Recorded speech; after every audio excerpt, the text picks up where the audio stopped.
அனைவருக்கும் வணக்கம்.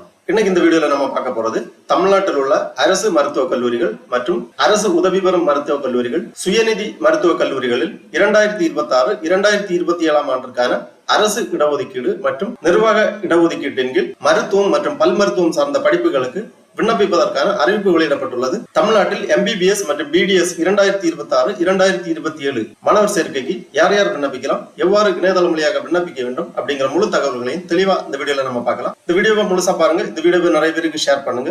மனித சேவை சேனலை சப்ஸ்கிரைப் பண்ணாதவங்க சப்ஸ்கிரைப் பண்ணி பெல் ஐகானை பிரஸ் பண்ணுங்க. தமிழ்நாட்டில் MBBS மற்றும் BDS 2026-2027 அட்மிஷனுக்காகவும் அதை பற்றிய முழு தகவல்களை தெரிந்து கொள்வதற்காகவும் இந்த வெப்சைட் ஓபன் பண்ணிக்கோங்க. www.tnmedicalselection.net.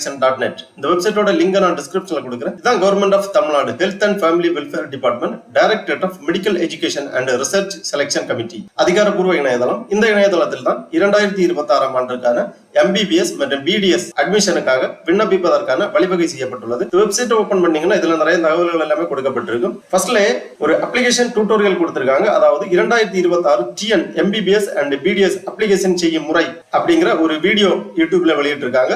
தேவைப்பட்டவங்க இந்த வீடியோவை பார்த்து எவ்வாறு விண்ணப்பிக்க வேண்டும் அப்படிங்கிறத புரிந்து கொள்ளலாம். அடுத்ததாக MBBS மற்றும் BDS அட்மிஷனுக்கு விண்ணப்பிப்பதற்காக இந்த UG கோர்சஸ் அப்படிங்கிற ஒரு ஆப்ஷன் இருக்கு. இதுல நீங்க கிளிக் பண்ணீங்கன்னா MBBS BDS அப்படின்னு கொடுத்திருப்பாங்க. இதுல கிளிக் பண்ணிக்கோங்க. உடனே இந்த மாதிரி நோட்டிபிகேஷன் பேஜ் ஓபன் ஆகும். இங்க கொடுக்கப்பட்டுள்ளது click here to apply for MBBS BDS government quota, management quota including minority and NRI quota courses 2026-27 section அந்த மாதிரி கொடுத்திருக்காங்க. அதன் பிறகு prospectus for admission to MBBS BDS degree courses in Tamil Nadu, government medical dental college, government quota seat in self financing medical college and dental college, ESIC medical college, KK Nagar, Chennai, affiliated to the Tamil Nadu Dr. MGR Medical University and State Private University Medical Colleges 2026-27 section அந்த மாதிரி கொடுத்திருக்காங்க. அதன் பிறகு management quota prospectus கொடுக்கப்பட்டுள்ளது. prospectus for admission to MBBS BDS degree courses under management quota including minority NRI seat in self financing medical colleges and dental colleges in Tamil Nadu affiliated to the Tamil Nadu Dr. MGR Medical University and State Private University Medical College 2026-2027 section அந்த மாதிரி கொடுத்திருக்காங்க. இந்த அட்மிஷனுக்கு விண்ணப்பிப்பதற்கு முன்னாடி ஃபர்ஸ்ட்ல இந்த prospectus நீங்க தெளிவா ரீட் பண்ணி புரிந்து கொண்டு அதன் பிறகு விண்ணப்பிப்பதற்காக ஆரம்பிக்க வேண்டும். ப்ராஸ்பெக்டஸ் மேனேஜ்மெண்ட் கோட்டா மற்றும் கவர்மெண்ட் கோட்டாவுக்கு தனித்தனியாக கொடுத்திருக்காங்க. இந்த ப்ராஸ்பெக்டஸ்ல லிங்க்ல கிளிக் பண்ணி இந்த மாதிரி ப்ராஸ்பெக்டஸ் பேஜ் ஓபன் ஆகும். இதுல தெளிவாக கொடுக்கப்பட்டுள்ளது prospectus for admission to MBBS BDS degree courses in Tamil Nadu, government medical dental colleges, government quota seat in self-financing medical dental colleges, ESIC medical college, KK Nagar, Chennai, affiliated to the Tamil Nadu Dr. MGR Medical University and State Private University Medical Colleges 2026-2027 section. Last date for submission of online application form கொடுக்கப்படவில்லை. ஏனென்றால் NEET தேர்வு முடிவுகள் இன்னும் வெளியிடப்படாததால் MBBS மற்றும் BDS அட்மிஷனுக்கு விண்ணப்பிப்பதற்கான கடைசி தேதி இன்னும் வெளியிடப்படவில்லை. பின்னர் அறிவிக்கப்படும். இங்க கொடுக்கப்பட்டுள்ளது அப்ளிகேஷன் கோஸ்ட், அதாவது விண்ணப்ப கட்டணம் ₹500 கொடுத்திருக்காங்க. டேட் ஆஃப் நோட்டிபிகேஷன் வெளியிட்டது 29/6/2026. விண்ணப்பம் சமர்ப்பிப்பதற்கான ஆரம்ப தேதி 29/6/2026. Last date for online submission of application தேதி வெளியிடப்படவில்லை. Certificate verification for special category sports candidate in person only details கொடுத்திருக்காங்க. அப்புறமா date of declaration of rank list will be hosted in the official website. Detail of counseling will be hosted in the official website. அந்த மாதிரி details எல்லாமே இந்த ப்ராஸ்பெக்டஸ்ல கொடுக்கப்பட்டுள்ளது. State quota எவ்வளவு, all India quota எவ்வளவு அப்படிங்கிற அனைத்து தகவல்களுமே இந்த ப்ராஸ்பெக்டஸ்ல கொடுத்திருக்காங்க. அப்ளிகேஷன் ஃபீஸ் ₹500 நான் ஃபண்டபிள். SC SCA ST கேண்டிடேட்டுக்கு விண்ணப்ப கட்டணம் கிடையாது. விண்ணப்ப கட்டணத்தை இணையதளம் வழியாக செலுத்த வேண்டும். இந்த ஃபைல் 142 பக்கங்களை கொண்டது. கவர்மெண்ட் கோட்டாவுக்கான ப்ராஸ்பெக்டஸ் 142 பக்கங்களை கொண்டது. தெளிவாக வாசித்து புரிந்து கொண்டு அதன் பிறகு உங்களுக்கான விண்ணப்பத்தை நீங்கள் பூர்த்தி செய்ய ஆரம்பிக்க வேண்டும். இணையதளம் வழியாக விண்ணப்பிப்பதற்கு திருப்பி இந்த பேஜ்ல வந்தீங்கன்னா click here to apply for MBBS BDS government quota, management quota including minority and NRI quota அப்படிங்கிற இந்த லிங்க்ல நீங்க கிளிக் பண்ணீங்கன்னா இந்த மாதிரி ஒரு பேஜ் ஒன்று ஓபன் ஆகும். அட்மிஷன் 2026-27 இந்த இணையதளத்தில் தான் நீங்கள் விண்ணப்பிக்க வேண்டும். அப்ளிகேஷன் போடுறதுக்கான விண்டோ கால அவகாசம் நீட்டிக்கப்பட்டிருக்கு. ரொம்ப டைம் கம்மியாகுதுங்கிறதுனால தான் ரிசல்ட் வரதுக்கு முன்னாடியே இப்போ அப்ளிகேஷன் விண்டோ ஓப்பன் ஆகிருக்கு. நம்ம நீட் ரிசல்ட் வந்து அட்லீஸ்ட் ஒரு வார காலமாவது இந்த அப்ளிகேஷன் விண்டோ இருக்கும். அதனால் எந்த ஒரு தயக்கம் இல்லாமல் பதட்டம் இல்லாமல் மெதுவாக நம்ம அப்ளிகேஷன் போடலாம். இப்போ இந்த அப்ளிகேஷன் பேஜுக்கு வந்தோம்னா ஆன்லைன் அப்ளிகேஷன் கவர்மெண்ட் கோட்டாக்கு மேனேஜ்மெண்ட் கோட்டாக்கு ரெண்டுக்கும் தனித்தனியாக இருக்குது. இன்ஃபேக்ட் கவர்மெண்ட் கோட்டா அப்ளிகேஷன் போட்டுட்டு நீங்கள் மேனேஜ்மெண்ட் கோட்டா போடணுமா அப்படின்னு கேட்கும். அந்த இடத்துல கிளிக் பண்ணோம்னா மறுபடியும் நம்ம எல்லா விஷயங்களையும் என்டர் பண்ண தேவையில்லை, ரீஎன்டர் பண்ண தேவையில்லை. பட் நம்ம இப்போ கவர்மெண்ட் கோட்டாவை ஓப்பன் பண்ணிக்குவோம். ஓப்பன் பண்ணோம்னா இந்த ஸ்க்ரீன் வரும். இதில் ஸ்டெப்ஸ் ஆஃப் ஆன்லைன் ரெஜிஸ்ட்ரேஷன் நீங்கள் போட்டுருக்கு பாருங்கள். Read prospectus, registration, login, fill up details, upload documents, make payment. இந்த 6 ஸ்டெப்பும் முடிந்தால் தான் நம்ம அப்ளிகேஷன் கொடுக்கப்பட்டிருக்குன்னு அர்த்தம். இதில் லாகின் ஐடி அல்லது இமெயில் ஐடி, பாஸ்வேர்டு அப்படின்னு கொடுத்துருக்கு. இப்போ நம்ம முதல் முறையாக உள்ளே போகிறோம்னா click here for new registration இங்கே ப்ளூ கலரில் பிளிங்க் ஆகிட்டு இருக்கு இல்லையா? ஸோ அது நம்ம கிளிக் பண்ணி புது ரெஜிஸ்ட்ரேஷன் போகலாம். ரெஜிஸ்ட்ரேஷன் போன உடனே எப்படி விண்ணப்பிப்பது என்பதற்கான அறிவுரைகள் கொடுத்துருக்கு. இதில் முக்கியமானது வந்து மொபைல் நம்பர், இமெயில் ஐடி, நீங்கள் இதில் என்ன கொடுக்குறீங்களோ அதை நீங்கள் பத்திரமா வச்சுருக்கணும். ஏன்னா இது தொடர்ந்து கவுன்சிலிங் முழுக்க இந்த மொபைல் நம்பர், இமெயில் ஐடி மூலமாக தான் நீங்கள் லாகின் பண்ண முடியும், பாஸ்வேர்ட் ரீசெட் பண்ண முடியும், கவுன்சிலிங் சாய்ஸஸ் கொடுக்க முடியும், அலாட்மெண்ட் ஆர்டர் டவுன்லோட் பண்ண முடியும். ஸோ முழுமையாக இதை மறக்காமல் கரெக்டாக உங்களோட மொபைல் நம்பர், இமெயில் ஐடியாவே வச்சுக்கோங்க. அதே மாதிரி யாரும் மற்றவர்கள் மூலமாலாம் இதை வந்து அப்ளிகேஷன் போக தேவையில்லை. ப்ரௌசிங் சென்டரு அல்லது இடைத்தரகர்கள் இவங்க யாரும் தேவையில்லை. ரொம்ப சிம்பிளான விஷயந்தான். இதை எல்லாத்தையும் படித்து பார்த்துட்டு கீழே வந்து I have fully gone through the prospectus and instructions for online application and hereby I accept all rules. எல்லாத்தையும் படித்து இந்த ரூல்ஸை ஒத்துக்கிறேன் அப்படிங்கிறத கிளிக் பண்ணிட்டா தான் நம்மளால் கண்டினியூன்னு அடுத்த ஸ்டெப் போக முடியும். போனதுக்கு பிறகு இது பேசிக் பர்சனல் டீட்டெயில்ஸ் கேட்கும்.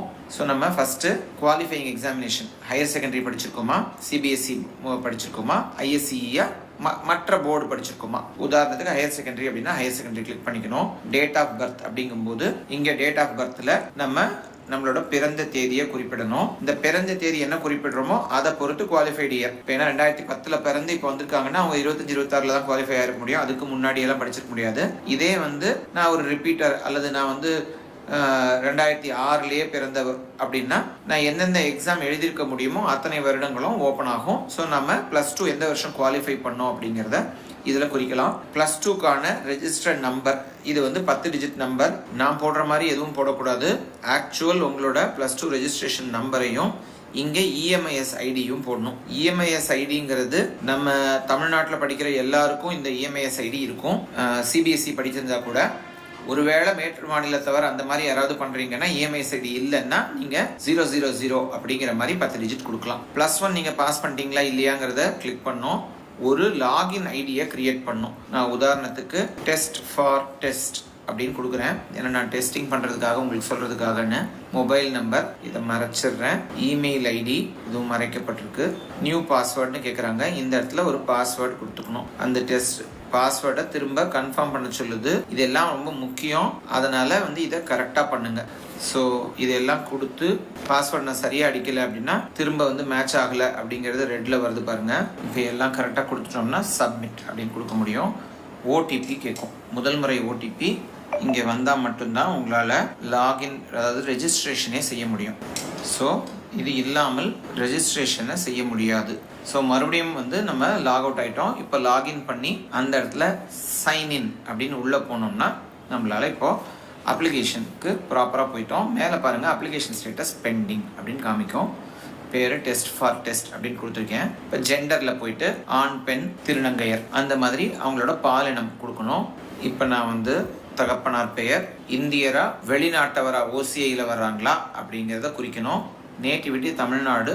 கவர்மெண்ட் கோட்டாவில் நேட்டிவிட்டி தமிழ்நாடு டிஃபால்ட்டாக கிளிக் ஆகிருக்கும். ஏன்னா தமிழ்நாடு நேட்டிவ்ஸ் தான் பண்ண முடியுங்கிறதுனால. ஒருவேளை நீங்கள் மற்றவர்கள் இங்கே 6லேருந்து 12 வரைக்கும் படித்ததுனால அப்படிங்கிறதுனா அதர்ஸ்னு சூஸ் பண்ணோம். மேனேஜ்மெண்ட் கோட்டாவில் மற்ற மாநிலத்தவர்னா மற்ற மாநிலத்தவர்னு பண்ணும். ரிலிஜனில் எல்லா ரிலிஜனும் வரும், இல்லைன்னா அதர்ஸ் அப்படிங்கிறதுல வரும். அதே மாதிரி அம்மாவோட பெயர் இங்கே கம்யூனிட்டி, அதாவது பிசியில் வரீங்களா, எம்பிசியில் வரீங்களா, எஸ்சியில் வரீங்களா, எஸ்சிஏ எஸ்சி எஸ்டியில் வரீங்களா அப்படிங்கிறது இதில் குறிக்கணும். ஹிந்துங்கிறதுனால பிசிஎம்லாம் ஓப்பன் ஆகலை. அந்தந்த கம்யூனிட்டிக்கு ரிலவெண்ட்டாக இப்போ முஸ்லீம்னு போட்டிங்கன்னா பிசிஎம் ஓப்பன் ஆகிடும். கிறிஸ்டியன்னு போட்டிங்கன்னா உங்களுக்கு மறுபடியும் இந்த மாதிரி என்னென்ன ரிலவெண்ட்டோ அது வந்து வரும். ஸோ இப்போ ஹிந்து அப்படின்னு நான் போட்டு பிசி அப்படிங்கிறத குறிக்கிறேன். ஒரு ரேண்டமான ஒரு காஸ்ட் போட்டுக்கிட்டேன். இப்போ வந்து பிளேஸ் ஆஃப் பர்த், எங்கே பிறந்தேன், எந்த மாநிலம், தமிழ்நாடு அப்படிங்கிறது கொடுங்க. ஆதார் நம்பர், உங்கள் 12 டிஜிட் ஆதார் நம்பரை இங்கே கரெக்டான முறையில் பதிவு பண்ணுங்க. பிளட் குரூப் போடுங்க. ஆதாரில் என்ன பேர் இருக்கோ அந்த பேரை இங்கே கரெக்டாக பண்ணுங்க. கம்யூனிட்டி சர்டிஃபிகேட் நம்ம மாநிலத்தில் இருக்கவங்களுக்கு மேண்டேட்ரியாக வேணும். ஏன்னா பிசி இப்போ வராங்கன்னா பிசிக்குள்ளே வந்திருக்கணும். அதனால் அந்த கம்யூனிட்டி சர்டிஃபிகேட்டோட என்ன இன்ஃபர்மேஷன் டீட்டெயில்ஸோ அதை வந்து கரெக்டாக என்டர் பண்ணுங்கள். ஏன்னா இதை வச்சு தான் இதோட உண்மைத்தன்மையை செக் பண்ணுவாங்க. அதனால் நீங்கள் தயவுசெய்து இந்த இன்ஃபர்மேஷனை கரெக்டாக கொடுத்துருங்க. அதற்கு பிறகு அட்ரஸ் வந்து இங்கே வரும். அட்ரஸ் வரும்போது இந்த இடத்துல நம்ம எந்த ஸ்ட்ரீட்டில், எந்த வில்லேஜில், எந்த நகரில் இருக்கோம், எந்த சிட்டியில் இருக்கோம் அப்படிங்கிறதெல்லாம் கரெக்டாக கொடுங்க. வில்லேஜ் தேவையாக இருந்தால் வில்லேஜ், தாலுக் இருந்தால் தாலுக் அப்படிங்கிறத கொடுக்கணும். ஸோ இதை கரெக்டான மெத்தடில் என்ட்ரு பண்ணுங்க. இப்போ டிஸ்ட்ரிக்ட் அப்படின்னு வரும். உங்களோட அட்ரஸ் என்ன டிஸ்ட்ரிக்டோ அந்த அட்ரஸை இங்கே இந்த இடத்துல கொடுங்க.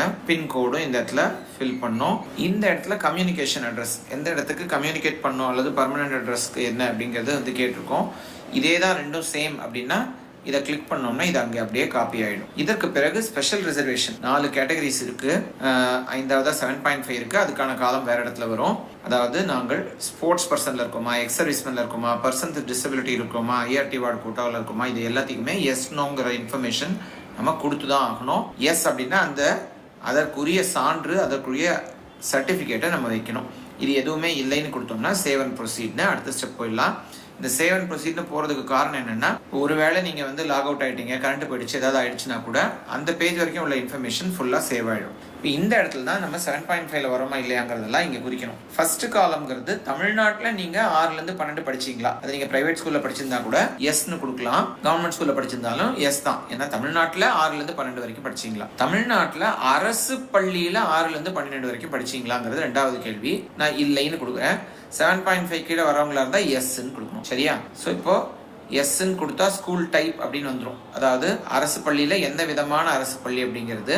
இப்போ நான் நோன்னு கொடுத்தேன்னா ஸ்கூல் டைப்பில் மொத்தமாக இருக்கிற ப்ரைவேட் காலேஜஸையும் சேர்த்து பார்ட்லி எய்டடா என்ன அப்படிங்கிறது சேர்ந்து வந்துடும். இப்போ நான் உதாரணத்துக்கு இந்த டெஸ்ட் கேண்டிடேட் வந்து 2020 வந்து 6வது படித்தார் அப்படின்னு வச்சுக்குவோம். சரி, 2019 அதற்கு பிறகு நேம் ஆஃப் த ஸ்கூலில் வந்து டெஸ்ட் ஸ்கூல் அப்படின்னு கொடுக்குறேன். ஆக்சுவலாக நீங்கள் எந்த ஸ்கூல் படிச்சிங்களோ அது கரெக்டாக கொடுக்கணும். இது ஒரு ப்ரைவேட் ஸ்கூல் அப்படிங்கிறதுனால நான் வந்து என்ன பண்ணுறேன்னா ஒரு பார்ட்லி எய்டட் அப்படின்னு நான் கொடுக்குறேன். டிஸ்ட்ரிக்ட் அதே நாமக்கல் டிஸ்ட்ரிக்ட் அப்படிங்கிறத நான் செலக்ட் பண்ணியிருக்கேன். இப்போ இந்த மாதிரி ஒவ்வொன்றுக்கா 6லேருந்து 12 வரைக்கும் அடிக்கணுமா அப்படின்னா இல்லை, apply 6th standard to every திங்னா இந்த இயர் மட்டும் வருஷம் ஒன்று மாறிடும், மற்றதெல்லாம் அப்படியே சேவ் ஆகிடும். ஸோ இப்போ நம்ம ஸ்கூல் படித்த இன்ஃபர்மேஷனை சேவ் பண்ணிட்டோம். இதுக்கு அடுத்தது சேவ் அண்ட் ப்ரொசீட் கொடுத்து அடுத்த ஸ்டெப்புக்கு போகலாம். இதில் பார்த்தீங்கன்னா உங்களோட அகாடமிக் டீட்டெயில்ஸ், இப்போ நீட் யூஜியோட ரோல் நம்பர் ரொம்ப முக்கியங்க. இது நம்ம தப்பாக அடித்தோம்னா உங்கள் மார்க்கே நம்மளால எடுக்க முடியாது. ஸோ இந்த NEET UG roll number, application நம்பருங்கிறத கரெக்டாக நம்ம அடித்து இதில் குறிக்கணும். இது எத்தனாவது முறை நீங்கள் நீட் எழுதுறீங்கிற தகவல் இங்கே கேட்டிருக்கோம், தகவலுக்காக. ஸோ இது எத்தனாவது முறையோ அத்தனாவது முறை அப்படின்னு கொடுக்கலாம். எங்கே எழுதணும், எந்த மாநிலத்தில் எழுதணும் அல்லது நாட்டுக்கு வெளியில் எழுதணுமா அப்படிங்கிறத. அதே மாதிரி கோச்சிங் போயிருக்கோமா இல்லையாங்கிறத தகவல் அடிப்படையில் கேட்டிருக்காங்க.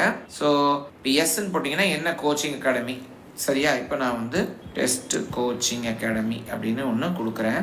இல்லை நான் கோச்சிங்லாம் போல சார், நான் வீட்டிலே படித்தேன் அப்படின்னா நீங்கள் நோ அப்படின்னு கொடுத்துடலாம். அரசால் இந்த கோச்சிங் சென்டர் நடத்தப்பட்டதா அப்படிங்கிறது எஸ் நோங்கிறத கொடுங்க. இப்போ வந்து undergoing or completed any professional courses, ஏற்கனவே நீங்கள் தொழில்முறை கல்வி ஏதாவது முடிச்சிருக்கீங்களா அப்படிங்கிறத கேட்குறோம். ஏற்கனவே எம்பிபிஎஸ் படிச்சுட்டு இருந்தாலும் மறுபடியும் எம்பிபிஎஸ்க்கு அப்ளை பண்ண முடியாது. ஸோ அதை பார்த்துக்கோங்க. ஸோ நான் எதுவும் படிக்கலை அப்படின்னு கொடுத்துருக்கேன். எங்கே படிச்சிருக்கேன்னா தமிழ்நாட்டில் தான் படிச்சிருக்கேன். குரூப் கோடு என்னங்கிறது ஹையர் செகண்டரியாக இருந்தால் வரும். சிபிஎஸ்சியாக இருந்தால் இந்த குரூப் கோடுங்கிறது வராது. இந்த குரூப் கோடுங்கிறத நீங்கள் வந்து உங்களோட மார்க் லிஸ்ட்டில் பார்த்தீங்கன்னா தெரிஞ்சுக்கலாம். எல்லாத்தையுமே ஃபர்ஸ்ட் அட்டெம்ப்டில் பாஸ் பண்ணிட்டீங்களா, some of the subject second அட்டெம்ப்டில் பாஸ் பண்ணீங்களா என்னங்கிறத இதில் கேட்டிருப்பாங்க. அதை வந்து பார்த்துக்கோங்க. அதே மாதிரி இதில் ரெஜிஸ்டர் நம்பர், இதில் உங்களோட ஹெச்எஸ்சியோட ரெஜிஸ்டர் நம்பர் தேவை. இப்போ எப்படி நம்ம முதல்ல ஸ்கூல் டீடைல்ஸ் பண்ணோமோ அந்த மாதிரி ஒரு சப்ஜெக்ட் கிடச்சிட்டு அதே ரெஜிஸ்டர் நம்பர் தான் எல்லாத்துக்கும்னா காப்பி அப்படின்னு போட்டோம்னா அது எல்லாத்துக்கும் ஆகிடும். நான் வந்து இப்போ தான் மே 2026 மார்க் எடுத்திருக்கேன் அப்படின்னா மேக்ஸிமம் 100 மார்க்குக்கு நான் 90 மார்க் எடுத்திருக்கேன்னா இப்போ இந்த காப்பி டீடைல்ஸ்னால் எல்லாமே வந்துடும். மார்க் மட்டும், ஏன்னா ஈச் சப்ஜெக்ட்டுக்கு மார்க் மாறும் இல்லையா. ஸோ நம்ம இங்கிலீஷ், ஃபிசிக்ஸ், கெமிஸ்ட்ரி, பயாலஜின்னு வரும். அதர்ஸுங்கிறதுல நீங்கள் மேத்ஸ் படிச்சிருந்தீங்கன்னா மேத்ஸ் வரும், மேத்தமெட்டிக்னா. இல்லை வேறு ஏதாவது சப்ஜெக்ட்னா அந்த வேறு சப்ஜெக்ட்டுக்கு அதர்ஸில் நீங்கள் இந்த மார்க்கை ஃபில் பண்ணணும். நான் வந்து ஒரு மார்க் போடுறேன். இப்போ இதே மாதிரி இதை முடிச்சிட்டோம்னா சேவ் அண்ட் ப்ரொசீட் கொடுக்க முடியும். அப்ளிகேஷன் நம்பர் 12 டிஜிட்டாக இருக்கணுங்கிறதுனால அது ஒத்துக்கல. அப்ளிகேஷன் நம்பரை கரெக்டாக போடுங்க. நீட் அப்ளிகேஷன் நம்பர் சரியான முறையில் இருக்கணும். இதற்கு பிறகு கடைசி காலம்ல வரும் அடிஷனல் இன்ஃபர்மேஷன். இதுல மதர் டங், நம்மளோட தாய்மொழி என்ன அப்படின்னு கேட்டிருக்காங்க. நம்ம வாழ்ந்த இடம் அல்லது வாழ்ற இடம் வந்து கார்பரேஷன்ல வருதா, முனிசிபாலிட்டி, இதெல்லாம் தகவலுக்காக கேட்கறது. ஸோ வில்லேஜ் பஞ்சாயத்தில் வருதா, நான் வில்லேஜ் பஞ்சாயத்துன்னு கொடுக்குறேன். எந்த மீடியமில் படித்தேன், நான் ஆங்கில மீடியமில் படித்தேன்னா, தமிழ் மீடியத்தில் படித்தேன்னா தமிழ் மீடியம்னு கொடுத்துருக்கேன். நம்ம ஸ்கூல் எங்கே இருந்தது, சரியா, நம்ம வந்து வில்லேஜில் வசிக்கலாம், நம்ம போகிற ஸ்கூல் வந்து முனிசிபாலிட்டிக்குள்ளே இருக்கலாம். ஸோ அந்த மாதிரி இருந்துச்சுன்னா அதை கொடுக்கணும். நம்ம பெற்றோரோட தொழில் என்ன பண்ணுறாங்க, அவங்க அக்ரிகல்ச்சர், விவசாயம். நேட்டிவ் டிஸ்ட்ரிக்ட் வந்து இப்போ நம்ம நாமக்கல் அப்படின்னு ஒரு ஹைப்போதெட்டிக்கல் சினாரியோ எடுத்திருந்தோம், அதையே கொடுத்துருக்கேன். ஆனுவல் இன்கம் 2,50,000 6 லட்சம் அப்படின்னு கொடுத்துருக்கேன். இங்கே இதில் வந்து நேட்டிவிட்டி நம்ம தமிழ்நாடுன்னு கொடுக்கறதுனால நேட்டிவிட்டி சர்டிஃபிகேட் நம்பர் வந்து இதில் வந்து என்டர் பண்ணோம். அதே மாதிரி ஃபர்ஸ்ட் கிராஜுவேட் டியூஷன் ஃபீ, நம்ம குடும்பத்திலே நம்ம தான் முதல் பட்டதாரியாக இருந்தால் அதுக்கு நம்ம சர்டிஃபிகேட் இங்கே அப்லோட் பண்ணுறதா இருந்தால் எஸ் அப்படின்னு கொடுத்துட்டு இங்கே ஃபர்ஸ்ட் கிராஜுவேட்டோட சர்டிஃபிகேட் நம்பர் வந்துடும். இல்லை ஏற்கனவே எங்கள் அண்ணன் அல்லது எங்கள் அப்பாவே ஒரு கிராஜுவேட் அப்படின்னா அதில் வராது. அதே மாதிரி ஒருவேளை ஃபர்ஸ்ட் கிராஜுவேட் இருந்து அவங்க அண்ணன் தம்பி வேற யாராவது அவைல் பண்ணியிருக்காங்களா அப்படிங்கிறதுக்காக இந்த காலம் கொடுத்துருக்கு. அதுக்கப்புறம் நேட்டிவிட்டி சர்டிஃபிகேட் நம்பர் இங்கே கொடுக்கணும். கொடுக்கலன்னா நேட்டிவிட்டி சர்டிஃபிகேட் உங்களுக்கு இல்லை அப்படிங்கிறதுனால உங்களுக்கு ரிசர்வேஷனில் அலாட்மெண்ட் வரதுல பிரச்சனை ஆகலாம். இப்போ பார்த்தீங்கன்னா இந்த இடத்துல அப்ளிகேஷன் காஸ்ட் என்னங்கிறது வந்துச்சு. ஆனால் கீழே பாருங்கள், I am also willing to apply ஃபார்னு வந்து மேனேஜ்மெண்ட் கோட்டா பற்றி கேட்குது. ஸோ ஒருவேளை நீங்கள் மேனேஜ்மெண்ட் கோட்டாவும் அப்ளை பண்ணணும்னா நீங்கள் இதை கிளிக் பண்ணிங்கன்னா அதுக்குரிய ஃபீஸும் இங்கே அப்டேட் ஆகிடும். இதில் என்ன அட்வான்டேஜ்னா, நீங்கள் இவ்வளோ நேரம் என்டர் பண்ணீங்க இல்லையா, இந்த டீட்டெயில்ஸ்லாம் மேனேஜ்மெண்ட் கோட்டாக்கும் அப்படியே அப்ளை ஆகிடும். ஸோ தட் நீங்கள் திரும்ப டைப் பண்ண தேவையில்லை. நான் உதாரணத்துக்கு நான் வில்லிங் டு அப்ளைன்னு போடுறேன் அப்படின்னா அதற்குரிய 1000 ரூபாய் சேர்ந்து 1500 ஃபீஸ்ன்னு வந்துருச்சு. அதே சமயம் மேனேஜ்மெண்ட்ல இருக்கிற உட்பிரிவுகளில் ஏதாவது இருக்கீங்களான்னு வந்துருச்சு. என்ஆர்ஐனா பாருங்க, எஸ் நோ பண்ண முடியுது. நான் ஏன் லிங்குவிஸ்டிக் மைனாரிட்டிலையும் ரிலீஜியஸ் மைனாரிட்டிலையும் இல்லைன்னு நோ கிளிக் ஆயிடுச்சு. நான் என்ன அங்கே தாய்மொழி என்னன்னு கொடுத்துருந்தேன், தமிழ்னு கொடுத்துருந்தேன். அதே மாதிரி ரிலிஜனில் என்ன கொடுத்துருந்தேன், ஹிந்துன்னு கொடுத்துருந்தேன். அப்போ மைனாரிட்டியில் இல்லைன்னு வந்துருச்சு. சரியா, இருந்தால் இங்கேயும் வந்து ஒரு வேளை ஓப்பன் ஆகிறதுக்கு வரும். இப்போ நான் என்ஆர்ஐக்கு எஸ் அப்படின்னு கொடுத்தேன்னா என்ஆர்ஐ சர்டிஃபிகேட்டை அப்லோட் பண்ண சொல்லி கேட்கும். எப்போ, டாக்குமெண்ட் அப்லோடில். இதுக்கப்புறம் இது முக்கியமானது, ரீஃபண்ட் பேங்க் டீட்டெயில்ஸ். நம்ம பின்னாடி வந்து கவுன்சிலிங் ஸ்டேஜ் போது செக்யூரிட்டி டெபாசிட்னு ஒன்று கட்டுவோம். அந்த செக்யூரிட்டி டெபாசிட் நம்ம காலேஜ் சேர்ந்த பிறகு அல்லது நமக்கு சீட்டு கிடைக்கலன்னா அது திரும்ப வந்துடும். ஒருவேளை நீங்கள் 3வது ரவுண்ட் அல்லது அதுக்கு பிறகு சீட் எடுத்துட்டு அந்த சீட்டை ஜாயின் பண்ணாமல் விட்டீங்கன்னா அதை நீங்கள் இழக்க நேரிடும். ஸோ மொத்தத்தில் உங்களுக்கு திரும்ப வர வேண்டிய இந்த செக்யூரிட்டி டெபாசிட் வரணும்னா அது எந்த அக்கௌண்ட்டுக்கு வரணுமோ அதை இந்த இடத்துல பண்ணணும். இல்லை சார் நாங்கள் எதில் கட்டுறோமோ அதுலேயே வந்துடலாமே, அதுதானே ஈஸி அப்படின்னு பல பேர் வந்து இதை கேட்குறாங்க. ஆனால் கிரெடிட் கார்டில் சில பேர் கட்டுறாங்க, சில பேர் யூபிஐயில் கட்டுறாங்க, சில பேர் மற்றவங்ககிட்ட கொடுத்து கட்டுறாங்க. ஸோ அதே அக்கௌண்ட்டுக்கு திரும்ப போகிறதுங்கிறது பேங்க்குகளாலேயே ஃபிசிக்கலாக பாசிபிள் இல்லை. ஸோ நீங்கள் எந்த அக்கௌண்ட் நம்பர் இங்கே கொடுக்குறீங்களோ அந்த அக்கௌண்ட் நம்பருக்கு தான் உங்களோட செக்யூரிட்டி டெபாசிட் ரீஃபண்ட் ஏதாவது இருந்தால் அது வந்து கவுன்சிலிங் முடிந்த பிறகு உங்களோட அக்கௌண்ட்டுக்கு திரும்ப வந்து சேரும். ஸோ இந்த இடத்துல நம்ம இந்த பேங்க், ஐஎஃப்எஸ்சி டீட்டெயில் எல்லாம் வந்து நம்ம போடணும். அந்த மொபைல் நம்பருக்கே ஓடிபி வந்து தான் மறுபடியும் நீங்கள் இந்த ஸ்க்ரீனை கிராஸ் பண்ணி போக முடியும். ஸோ அதனால நீங்க வெளியில யார்ட்டா பண்றீங்கன்னா கூட உங்க மொபைல் நம்பர் கொடுத்தீங்கன்னா அதுக்கு ஓடிபி வந்து தான் பண்ண முடியும். ஸோ நம்ம டெஸ்ட் ஃபார் டெஸ்ட் அப்படிங்கிற கேண்டிடேட்டுக்காக தான் பண்ணிட்டு இருக்கோம். இப்போ பார்த்தீங்கன்னா ஜெனரேட் ஓடிபின்னு போட்டிங்கன்னா இப்போ ஓடிபி ஒன்று வரும். இந்த ஓடிபியை என்டர் பண்ணாதான் இந்த அப்ளிகேஷனையே இது ஒத்துக்கொள்ளும். சரி, இப்போ இங்கே வந்ததுக்கு பிறகுதான் நம்ம இந்த சர்டிஃபிகேட் அப்லோட் பண்ணுறதுல தேவைப்படும். இதில் எல்லாத்துலேயுமே இதோட ஸ்பெசிஃபிகேஷன் கொடுத்துருப்பாங்க, எவ்வளோ சைஸ் என்ன இருக்கணும் அப்படிங்கிறத. பல பேரோட ஃபோட்டோ டிஜிட்டலாக இருந்தால் கூட அது வந்து பெரிய சைஸில் இருக்கும். நீங்கள் லேப்டாப்பில் செஞ்சீங்கன்னா அல்லது கம்ப்யூட்டரில் செஞ்சீங்கன்னா இந்த ஃபோட்டோவை பிடிஎஃப் எல்லாத்தையும் ரீசைஸ் பண்ணி வச்சுக்கோங்க. ஃப்ரீயாக ஆன்லைன் டூல்ஸ் நிறைய இருக்குது இந்த ஃபோட்டோ ரீசைஸ்க்கு, பிடிஎஃப் ரீசைஸ் பண்ணுறதுக்கு. அந்த மாதிரி டூல்ஸில் ரீசைஸ் பண்ணி எடுத்து ஒரு ஃபோல்டர் போட்டு வச்சுட்டு அதுக்கு பிறகு இந்த அப்ளிகேஷன் ப்ராசஸ் ஸ்டார்ட் பண்ணிங்கன்னா ஈஸியாக இருக்கும். இந்த எல்லா இப்போ பார்த்தீங்கன்னா நான் என்ஆர்ஐ அப்படின்னு கொடுத்துருக்கேன். ஸோ என்ஆர்ஐ கொடுத்ததுனால என்ஆர்ஐ டாக்குமெண்ட்டாக வந்துச்சு. இல்லைன்னா மற்ற டாக்குமெண்ட் எல்லாம் கேட்கும். இதில் இந்த சிகப்பு ஸ்டார் வச்சதெல்லாம் கட்டாயம் தேவை, இது இல்லாமல் மூவ் ஆகாது. இது எல்லாத்தையும் கொடுத்துட்டு நெக்ஸ்ட் அப்படின்னு கொடுத்தோம்னா இந்த மாதிரி வந்து உங்களோட அப்ளிகேஷனை ப்ரிவியூ பண்ண முடியும். நீங்கள் அப்ளிகேஷன் இந்த ஸ்டேஜில் ப்ரிவியூ பண்ணி வேணும்னா டவுன்லோட் பண்ணி எடுத்து வச்சுக்கலாம். அப்ளிகேஷனை ப்ரிவியூ பண்ணதுக்கு பிறகு நீங்கள் இது எல்லாத்தையும் கரெக்டு தானு ஒத்துக்கிறீங்களான்னு இந்த கிளிக் பண்ணி இந்த கிளிக் பாக்ஸை கிளிக் பண்ண பிறகு அதுக்கு பிறகு இந்த பேமெண்ட் பேஜுக்கு போகும். அங்கே ஓகே கொடுத்த பிறகு பேமெண்ட் கேட்வே ஓப்பன் ஆகும். பேமெண்ட் கேட்வேலையும் பல்வேறு பேங்க் கேட்வேஸ் இருக்கும். நிறைய பேருக்கு வந்து இந்த பேங்க்லலாம் எனக்கு அக்கௌண்ட் இல்லை அப்படின்னு ஒரு சந்தேகம் வருது. பேங்க்ல அக்கௌண்ட் இருக்கணுங்கிற அவசியம் இல்லை. பேங்க்ல அக்கௌண்ட் இல்லாமலும் ஒரு கேட்வே வழியாவே எந்த பேங்க்ல வேணாலும் பேமெண்ட் பண்ணலாம். ஆன்லைன் பேமெண்ட்டு, அதே மாதிரி நீங்கள் யூபிஐ வழியாகவோ டெபிட் கார்டு கிரெடிட் கார்டு வழியாகவோ ஆன்லைன் பேங்கிங் நெட் பேங்கிங்னு சொல்றாங்களே அது வழியாகவோ பண்ணலாம். இப்போ இந்த SBI பேமெண்ட் கேட்வேன்னு இருக்கு. இந்த SBI வழியா உள்ள போய் நீங்க உங்ககிட்ட இருக்கிற எந்த பேங்க் மூலமா வேணாலும் பண்ணலாம். ஸோ நமக்கு இந்த 5 பேங்க் வழியா தான் பண்ணும் அப்படின்னோ அந்த 5 பேங்க்ல நமக்கு அக்கௌண்ட் இருக்கணும்னோ அவசியம் கிடையாது. இந்த பேமெண்ட்டை முடிச்சிங்கன்னா தான் உங்களோடது இங்கே அப்ளிகேஷன் ஸ்டேட்டஸ் பெண்டிங் அப்படிங்கிறது மாதிரி அப்ளிகேஷன் ஸ்டேட்டஸ் கம்ப்ளீட்டட் அப்படிங்கிறது வரும். அப்பதான் நீங்க அப்ளிகேஷன் கொடுத்துட்டதா முடிவு, இல்லைன்னா இன்னும் அப்ளிகேஷன் முடியலன்னு அர்த்தம். ஸோ இது முடியாம அடுத்த ஸ்டேஜுக்கு உங்களால போக முடியாது. அப்ளிகேஷன் ப்ராசஸ் ஈஸியா தான் இருந்திருக்கும்னு நினைக்கிறேன். எல்லாரும் பதட்டப்படாம ப்ராஸ்பெக்டஸை முழுமையா பெற்றோரோட சேர்ந்து 1க்கு 2 தடவை படிச்சுட்டு தேவையான ஃபைல்ஸ் எல்லாம் எடுத்து வச்சு ரீசைஸ் பண்ணி ஒரு ஃபோல்டர்ல பெயர் போட்டு வச்சுட்டு, ஏன்னா பல பேர் பார்த்தீங்கன்னா SLC மார்க் ஷீட் எடுத்துட்டு +2 மார்க் ஷீட்டை வந்து அப்லோட் பண்ணிடுவாங்க அந்த இடத்துல. அதெல்லாம் தவிர்க்கிறதுக்கு என்ன பண்ணலாம், நம்ம கேண்டிடேட் பேர் போட்டு SSLC, கேண்டிடேட் பேர் போட்டு +2 +1 அப்படின்னு பேர் குறிச்சு ரீநேம் பண்ணி அந்த ஃபைலை வச்சுக்கிட்டோம்னா நம்ம ஒரு ஃபோல்டர் போட்டு வச்சுட்டு கரெக்டா அந்த இடத்துல கிளிக் பண்ணி நம்ம அப்லோட் பண்றதுக்கு ரொம்ப ஈஸியா இருக்கும். அப்ளிகேஷன் ப்ராசஸ் ரொம்ப கஷ்டமானது விஷயம் இல்லை. இதனால பிறரை நம்பி அல்லது இதற்காக காசு கொடுத்து எதுவும் பண்ணணும்னு அவசியம் இல்லை. எதுவும் சந்தேகங்கள் அப்படியும் இருந்துச்சுன்னா பக்கத்துல இருக்கிற உங்க அரசு மருத்துவக் கல்லூரி அங்க போய் கல்லூரி ஆபீஸ்ல கேட்டீங்கன்னா அவங்க கூட உங்களுக்கு உதவி செய்வாங்க.